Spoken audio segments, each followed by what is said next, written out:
There's a level where all your dreams are realized. There's a level that you've always dreamed about. It is real. It has not gone away. But it takes that extra burst when you think there's nothing left, there's no way, you've tried everything 10 million times and you keep going. It's almost like God is saying, if you keep hitting this wall enough times, I will see that you will not stop, that you are filled with that level of determination, faith, and courage, and then the door opens and you get to that next level. But what most people don't know is, the next level is just 2 millimeters above. And it's called outstanding, ladies and gentlemen, outstanding. Outstanding, magnificent, unstoppable, extraordinary, not excellent. It's a different level. It's a level where you are not one of the best, you are the best. And you know what's amazing?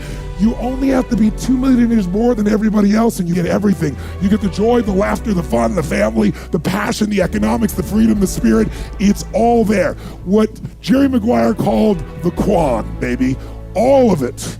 And it's just 2 millimeters above, and most excellent people give up because they're exhausted. And there's some people who go, the harder I hit it, the more I hit it, sooner or later it's going down, I'm not stopping. And when you do that enough, it pops open. Failure is part of life. I mean, the difference for me though is I look at failure as a stepping stone to success. It's a speed bump.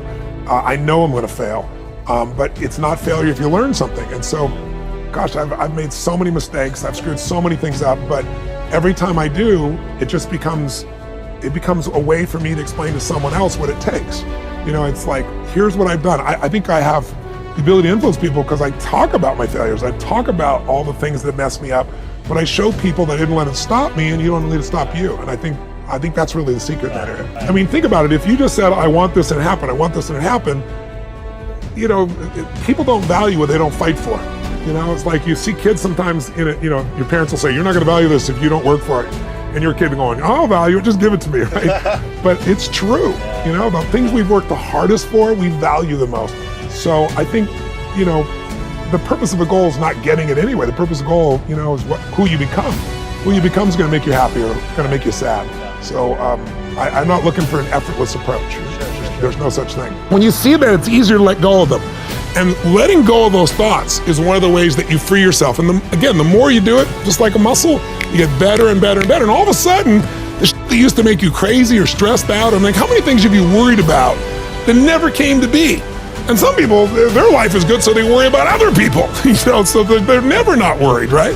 So it's really just a pattern. If you want wealth, real wealth is not just money, it's emotion.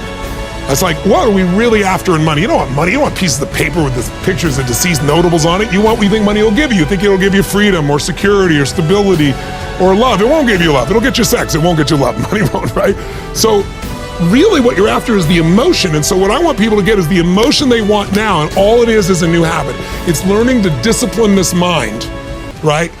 Impossible is not a fact, it's an opinion. When someone tells me it's impossible, I always just look at anybody around me knows that they can't do that. So that's part of it. But if they didn't know me, it's your opinion. And they'll say, no, science shows. And I say, yeah, and how many times has science showed something's impossible? Now science shows it's possible. Things are impossible till somebody does it.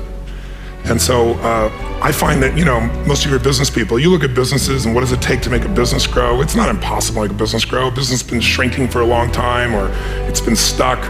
The real problem is always, the chokehold is always the psychology and the skills of the leader, always. And 80% of that is psychology and 20% is the mechanics. You're all talking about strategy and you've forgotten psychology, because strategy is wonderful. I'm a strategist, I spent my whole life figuring out strategies. As we both know, a strategy could save you a decade, right? In business, strategy could save you, you know, you could make the difference between success and failure. But most people have strategies available, or they could get them, or you could create them. But the problem is you got a story. And your story is why it isn't working. And the story is, I've tried what?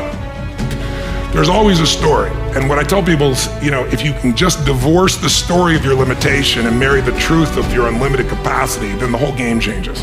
Impossible is not a fact, it's an opinion.